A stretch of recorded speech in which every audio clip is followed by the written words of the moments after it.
اپنے لیے نہیں کرنا چاہتے بلکہ ارب پتی کھرب پتی لوگوں کے لیے کھڑے ہونا چاہتے ہیں تو ان کا مسئلہ ہے, میرا تو نہیں ہے پھر. لیکن میں تو وہی کام کروں گا جو ایک پیغام دینے کا ہوتا ہے, وہ انبیاء علیہ السلام کا بھی تھا, وہ انقلابیوں کا بھی تھا, تو میں اسی پیڑھی میں سے ہوں. بالکل ٹھیک.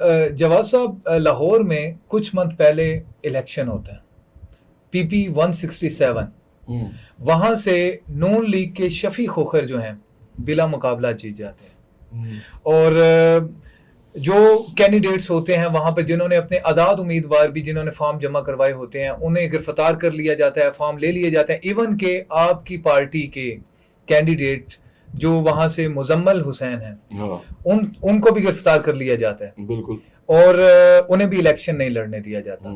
تو میرا سوال یہ ہے کہ آپ اس سب کا ذمہ دار کسے سمجھتے ہیں؟ کیا آپ نے اس کے خلاف کوئی ایکشن لیا, کوئی احتجاج ریکارڈ کروایا آپ نے؟ دیکھو بڑی سمپل سی بات ہے, یہ جو الیکشن ہوا تھا نا, یہ نون لیگ کا بندہ انہوں نے, اور وہ میرا خیال ہے کہ جو کھوکھر ہیں ان کا ایک بندہ تھا, اس کو انہوں نے جتوانا تھا ہر صورت میں. شفیع کھوکھر, عرفان ان کا بیٹا جو تھا جس کی نام نہیں آتا میرے لیول پہ نا, جب میں چیئرمین ہوں پارٹی کا اور میں سارا دن کام کرتا ہوں تو مجھے یہ ایم پی ایم ان کے نام یاد کرنے کی ضرورت بھی نہیں ہے. ہاں, میں ان کے بڑے بڑے جو کھوکھر ہیں ان کا مجھے پتا ہے. وہ ایک افضل کھوکھر ہیں میرا خیال ہے, ایک سیف الملوک کھوکھر ہیں شاید, اور ایک وہ جو PTI والے ہیں ظہیر کھوکھر, ان سے تو میری ملاقات بھی ایک دو دفعہ ہوئی ہے. تو یہ تو میں جانتا ہوں. اب ایشو یہ ہے کہ یہ معاملہ ہوا کیا ہے اور کیوں ہوا ہے. اس وقت جب یہ سب کو اٹھایا گیا ہے تو ان سب کو یہ کہا گیا ہے کہ آپ کاغذات نامزدگی واپس لیں, مطلب جو بھی ہوتا ہے الیکشن کے لیے. ان لوگوں نے لے لیے, ان کو چھوڑ دیا انہوں نے, اور اگلے دن ہی انہوں نے رزلٹ اناؤنس کر دیا. اس میں کس کا قصور ہے؟ اگر جماعت اسلامی تک اس پہ نہیں بولی, انہوں نے پروٹیسٹ نہیں کیا, جو کہ ایک بڑی اتنے عرصے سے الیکشن لڑنے والی ہے اور ان کی سیٹیں بھی ہوتی ہیں پارلیمنٹ میں, ہماری تو نہیں ہے. اس کے علاوہ پیپلز پارٹی, اس کے علاوہ تحریک انصاف, سب بیٹھ گئے. ٹھیک ہے, میں اکیلا اس وقت کھڑا ہو کے یہ کہوں کہ جی میرے ساتھ یہ کیا, ہماری پارٹی کے ساتھ یہ کیا, یا تو سب کے ساتھ نہ کیا ہو, صرف ہمارے ساتھ کیا ہو, تو اس کا قصوروار کون ہے؟ میں تو ایڈونچرزم کرنے نہیں آیا بھائی, میں نے فوج سے نہیں لڑنا, میری فوج سے لڑائی نہیں ہے, وہ سیاسی پارٹی نہیں ہے. عمران کی لڑائی اس لیے ہے کیونکہ انہوں نے عمران کو بے عزت کر کے باہر نکال دیا نا, اپنے ملازم کو, امیر نمک حرام بوٹ پالیشی ملازم کو باہر نکال دیا. تو میں نے جب بوٹ پالیشی نہیں کیا تو میں ان سے کیوں لڑوں بھائی؟ میرا سیاسی میدان ہے, مجھے آج تک انہوں نے نہیں روکا اس میدان میں. اب ہوا کیا ہے کہ انہوں نے کیا, یا اس نے کیا, نون لیگ نے کیا, انہوں نے پولیس کو کہا کہ ان کے سارے بندے اٹھوائے اور انہوں نے اگلے دن اس کو بغیر بلا مقابلہ اس کو جتوا دیا. اس کا قصور عمران خان ہے. اس لیے ہاں بڑی سمپل میں آپ کو بتاتا ہوں, اس عمران خان نے اس ملک میں جھوٹ کی سیاست جب کی ہے, امریکی سازش, امپورٹڈ گورنمنٹ وغیرہ وغیرہ, سائفر, یہ جو جھوٹا آدمی ہے اتنا بڑا یہ, اور پاکستان کے خلاف ہو گیا. پھر پاکستان کے خلاف اس نے کیمپین شروع کر دی. تو اس سے ہوا گیا کہ پولیٹیکل سپیس ختم ہو گئی سیاسی پارٹیوں کی. تو اب ہم اس وقت ایک کام جو کر رہے ہیں اس میں ہمیں تو کوئی نہیں روک رہا, اور ہم کر رہے ہیں. جس دن روکیں گے میں تو صاف کہتا ہوتا ہوں, یا تو میں اس ملک کے اندر وہ کام پھر بھی کروں گا, اگر مجھے آخری حد تک لے گئے کہ نہیں کرنا تو میں باہر چلا جاؤں گا. میں اس قوم کے لیے جیل نہیں جاؤں گا.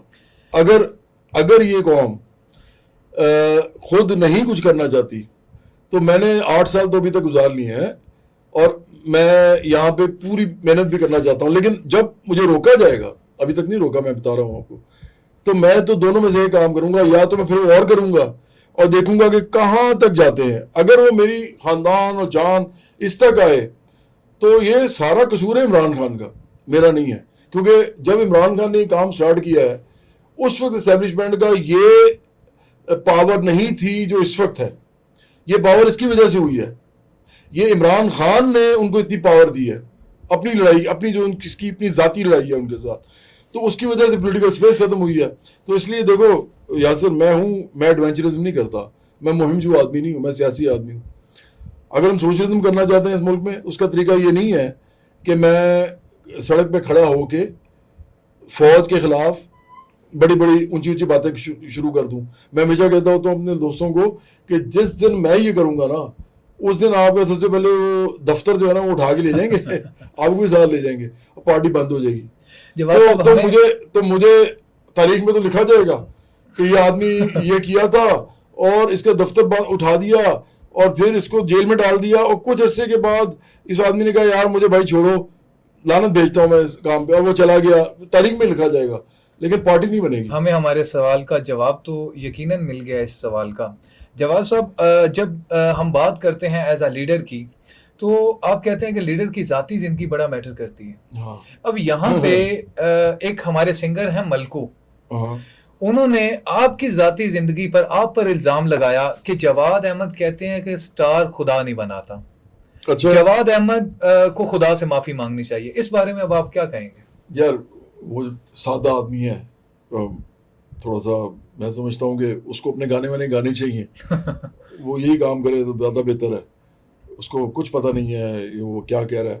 دیکھو پاکستان کا جو سیاسی نظام ہے, پاکستان کا جو معاشی نظام ہے, پاکستان کا جو سماجی نظام ہے, معاشرتی نظام ہے, یہ خدا نہیں چلا رہا, انسان چلا رہا ہے. جو سولر سسٹم ہے وہ خدا چلا رہا ہے. یہ جو ہمارے ارد گرد چیزیں, ہوا ہے, روشنی ہے, سب آپ تو ریالٹی پہ بات کرتے ہیں, وہ اس چیز کو بھی روحانیت کے اندر لے جاتے ہیں. میں آگے بھی چلتا ہوں نا. فرض کرو ایک عورت ہے وہ یا ایک مرد ہے, وہ دونوں کپڑے اتار کے کھڑے ہو جاتے ہیں چوک میں, ریگل کپڑے اتار کے کھڑے ہو جاتے ہیں اور لوگ ان کے ویڈیو بنانا شروع کر دیتے ہیں, تو وہ مشہور ہو جائیں گے نا. آج کل تو مسئلہ ہی کوئی نہیں ہے. اب آپ یہ کہیں گے جی یہ خدا نے ان کو مشہور کر دیا, نعوذ باللہ. تو دیکھو خدا آپ کو شہرت نہیں دیتا. اس نظام کے اندر قدرت اور فطرت کی نا بہت ساری قوتیں ہیں. ان قوتوں کو یوز کر کے برا آدمی بھی کامیاب ہو سکتا ہے, اچھا آدمی بھی کامیاب ہو سکتا ہے. ٹھیک ہے, اس کو سمجھ لو. پہلے سٹار بنانا خدا کا کام نہیں ہے. خدا کا کام ہے اس دنیا کے اندر جو کچھ بھی ہوتا ہے آخرت میں جا کے اس کا حساب لینا. اور یہ دنیا بھی چلانا خدا کا کام نہیں ہے سوائے سولر سسٹم کے. خدا کا کام ہے جو دنیا انسان اتنی برے طریقے سے چلا رہے ہیں اور جو ان کے خلاف جدوجہد کر رہے ہیں ان لوگوں کے خلاف, ان میں سے ایک کو ریوارڈ دینا, انعام دینا, اور ایک کو سزا دینا. یہ ہے اصل میں خدا کا کام. لوگوں نے خدا پہ بہتان باندھے ہوئے ہیں. وہ یہ کہتے ہیں کہ خدا نے اپنے ذمہ جو کام نہیں لیا وہ بھی خدا کے نام ہے. تو اب یہ کہتے ہیں کہ امیر غریب بھی خدا نے بنایا. بھئی امیر غریب تو بناتا ہے نظام نے اگر کہا 40,000 منیمم ویج ہے تو خدا پہ کیوں ڈال رہے ہو؟ خدا نے تو کہیں نہیں کہا کہ 40,000 جو ہے وہ کرو. اس کو تو پتہ ہے, وہ تو مہربان خدا ہے, اس کو پتہ ہے 40,000 میں لوگ نہیں رہ سکتے. اور یہ لکھا کس نے ہے؟ یہ تو لکھتے انسان ہیں. تو دیکھو یہ پوری بات ہی غلط ہے نا. تو اس کو اگر نہیں سمجھ آئی تو میں کیا کر سکتا ہوں؟ اگر تو میں اشرف کے لیے نا ایک بات, میں اس کو اشرف کہتا ہوں, بڑا پرانا, میں اس کو جانتا ہوں اور میرے ساتھ وہ چھوٹے بھائیوں کی طرح بڑا عرصہ رہا ہے. میں اس کو صرف ایک بات بتا رہتا ہوں کہ اگر اشرف کو سمجھنا پڑے گی یہ بات, کیونکہ اشرف جو ہے نا وہ مذہب کی بات کر رہا ہے اس وقت, وہ کر رہا ہے, میں نہیں کر رہا, خدا کی بات کر رہا ہے, تو سیاست میں کر رہا ہے. اور وہ عمران خان جیسے مذہب فروش کا وہ بھی بنا ہوا ہے اسپوکس پرسن. تو میں اس کو ایک بات بتانا چاہتا ہوں کہ اشرف, اگر آپ کو سٹار خدا نے بنایا ہے نا تو پھر ہمیں ماننا پڑے گا کہ سنی لیون کو بھی خدا نے سٹار بنایا. نعوذ باللہ. تو وہ تو نعوذ باللہ والی بات ہے نا. تو اس لیے وہ خود کوئی عقل کرے, اس کو بات سمجھ نہیں آئی تو پوچھ لے آگے, ٹی وی پہ بیٹھ کے کیوں بول رہا ہے. اب سب سے ایک امپورٹنٹ کویسچن جس کے پروگرام پر جانے کی وجہ سے آپ کو بہت زیادہ کرٹیسائز کیا گیا لوگوں کی جانب سے, ریحان طارق.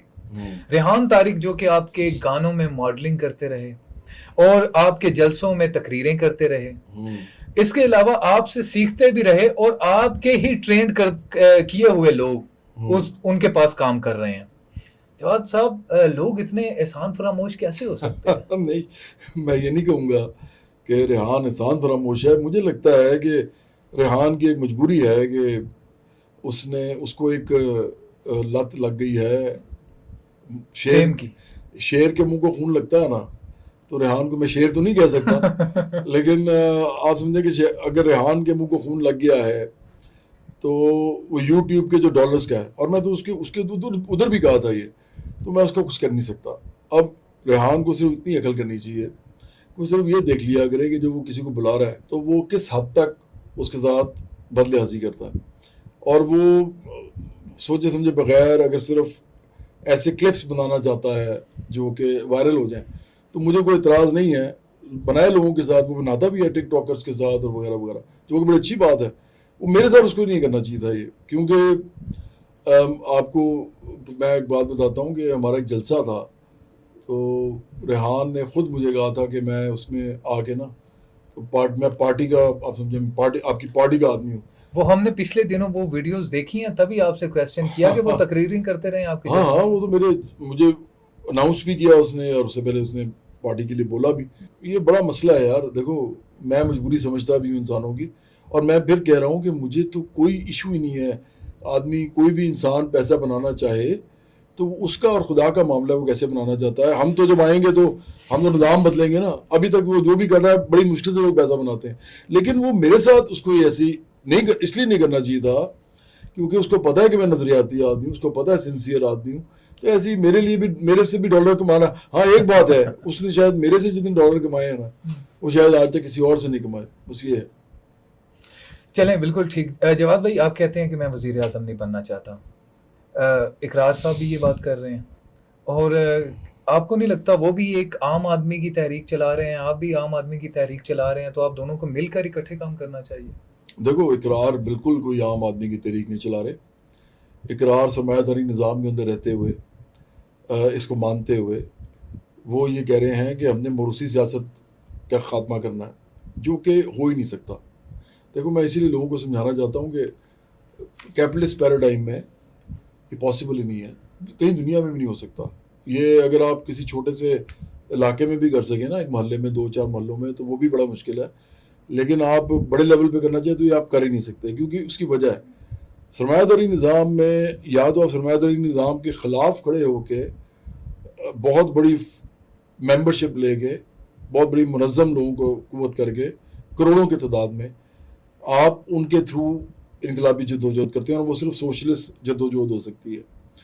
اگر آپ یہ نہیں کرتے اور آپ سرمایہ داری نظام کے اندر رہتے ہوئے لوگ کھڑے کرتے ہیں، تو لوگوں نے جو کھڑے ہونا ہے نا وہ آخر کا پیسوں سے ہونا ہے.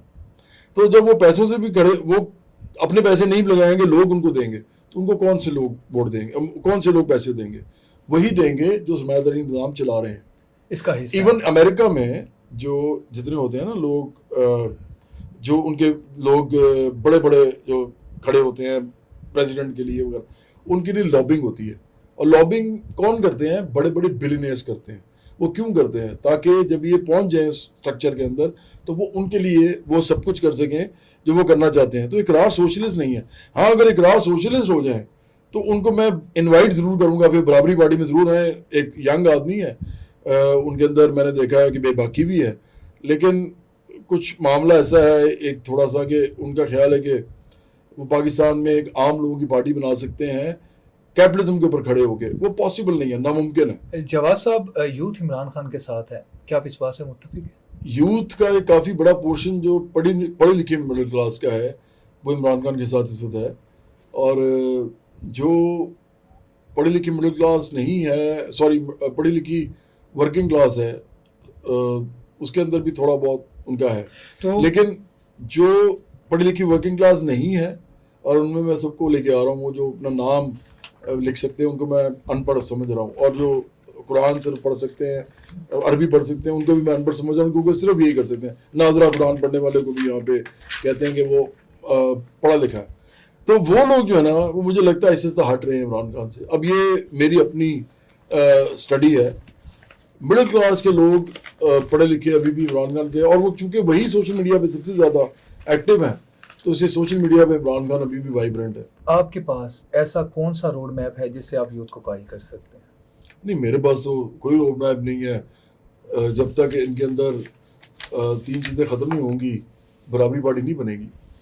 پہلی چیز جہالت، مطلب آپ سمجھتے ہیں لوگ جاہل ہیں؟ میں تو پروف کرتا ہوں نا. میں نے ابھی یونیورسٹیز میں جا کے بڑی یونیورسٹیز میں جا کے یہ پوچھا کہ لیفٹ اور رائٹ کیا ہوتا ہے، کسی کو پتہ نہیں ہوتا. جو لوگ سرمایہ داری نظام میں رہتے ہیں ان کو یہ تو کم از کم پتہ ہونا چاہیے کہ اس میں بھی، اس کے اندر بھی لیفٹ اور رائٹ ہوتا ہے. مطلب سیاسی طور پر جاہل ہے. اور کیا, اور ادروائز تو لوگ بڑے تیز ہوتے ہیں. لوگ جب روز صبح اٹھتے ہیں اپنے بال بچوں کے لیے روزی لے کے آتے ہیں, تو جتنا غریب آدمی تیز ہوتا ہے نا, چلاک ہوتا ہے, اس نے کسی نہ کسی طریقے سے جھوٹ بول کے کچھ بھی کر کے کھانا کھلانا ہوتا ہے اپنے بچوں کو. اور اسی طرح جو امیر آدمی ہوتا ہے وہ بڑے بڑے جھوٹ بولتا ہے, جو پکڑے بھی نہیں جاتے, وہ بھی یہ کر رہا ہوتا ہے, وہ پیسے بنانے کے لیے کرتا ہے. تو اس لیے یہ والی جہالت نہیں انہیں, سیاسی جہالت ہے. اسی طرح ان کے اندر منافقت ہے, یہ مذہبی منافقت ہے, اس پوری قوم میں ہے, پوری قوم میں. اور اس کے اندر یہ بڑی جلدی ٹھیک بھی ہو سکتی ہے اگر سوشلسٹ پارٹی, برابری پارٹی ان کو یہ بات سمجھائے کہ خدا کا اور آپ کا جو تعلق ہے وہ آپ کا پرسنل ہے, اور دوسرا جو آپ کے ساتھ خدا نے کرنا ہے وہ آخرت میں کرنا ہے. یہاں پہ آپ کے ساتھ جھوٹ بولا جا رہا ہے کہ آپ کے ساتھ جو اچھا یا برا کر رہا ہے وہ خدا ڈائریکٹلی کر رہا ہے. خدا کی قدرت اور فطرت, اس کی قوتوں کو استعمال کر کے آپ بھی کچھ کر رہے ہیں اور لوگ بھی آپ کے خلاف کر رہے ہیں. چلیں, تھینک یو سو مچ جواد بھائی, آپ کے وقت کا ایک بار پھر سے شکریہ. ناظرین, امید کرتا ہوں کہ آج کا شو کافی انٹرسٹنگ رہا, آپ کو بہت کچھ نیا سیکھنے کو ملا ہوگا. اس طرح کے مزید شوز کے لیے دیکھتے رہیے میرا سوشل میڈیا چینل یاسر علی جنجوا, اور اس امید کے ساتھ اجازت دیجیے. شاعر کہتا ہے کہ ابھرے گا تو چیرے گا فضاؤں کا جگر, طوفان لیے بیٹھا ہے خاموش سمندر.